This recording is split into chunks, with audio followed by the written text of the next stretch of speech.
নমস্কার বন্ধুরা, রিনার রান্নাঘরে আপনাদের সকলকে স্বাগত জানিয়ে শুরু করছি আজকের রেসিপি মাছের তেলের পকোড়া। গরম ভাতের সঙ্গে প্রথম পাতে খাওয়ার জন্য খুব সুন্দর একটি রেসিপি। চলো তাহলে শুরু করা যায় আজকের রেসিপি। এই রেসিপিটি তৈরি করার জন্য আমি কাতলা মাছের তেল 300 গ্রাম মতো নিয়েছি। তেলগুলিকে কেটে আমি ভালো করে পরিষ্কার করে নিয়েছি। এতে আমি দিয়ে দিচ্ছি স্বাদ অনুযায়ী লঙ্কা কুচি ও আদা কুচি, কিছুটা ধনেপাতা দিয়ে দিচ্ছি, একটু জিরের গুঁড়ো দিলাম, স্বাদ মতো শুকনো লঙ্কার গুঁড়ো দিলাম, স্বাদ মতো নুন দিয়ে দেব,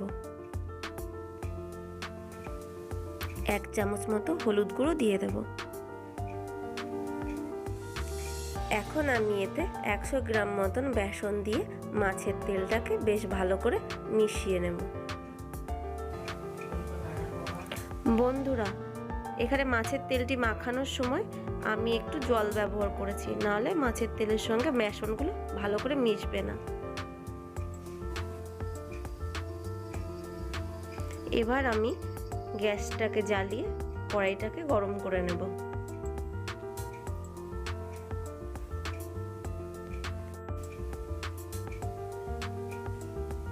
এখানে আমার কড়াইটা বেশ ভালো করেই গরম হয়ে গেছে। এখন আমি এতে 150 গ্রাম মতো সরষের তেল দিয়ে দেব।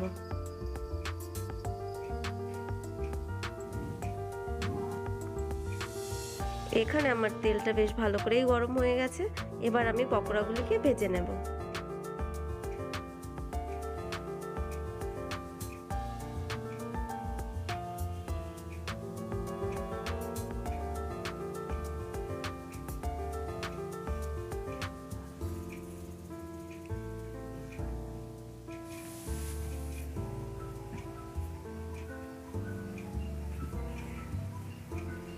এখানে গ্যাসের আঁচটিকে মিডিয়াম টু লোয়ে রেখে পকোড়াগুলিকে বেশ উল্টে পাল্টে লাল লাল করে ভেজে নেব।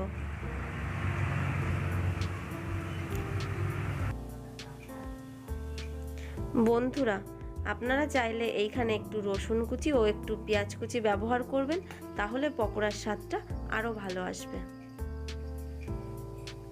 বন্ধুরা, আমার এই সহজ সরল রেসিপিগুলি যদি আপনাদের ভালো লেগে থাকে আর আমার এই ভিডিওগুলি যদি আপনাদের ভালো লেগে থাকে, তাহলে লাইক, কমেন্ট, শেয়ার করে আমার পাশে থাকবেন ও রিনার রান্নাঘর পেজটিকে ফলো করে দেবেন। এখানে আমার পকোড়াগুলি বেশ ভালো করেই ভাজা হয়ে গেছে। এখন আমি একটা প্লেটে তুলে নেব।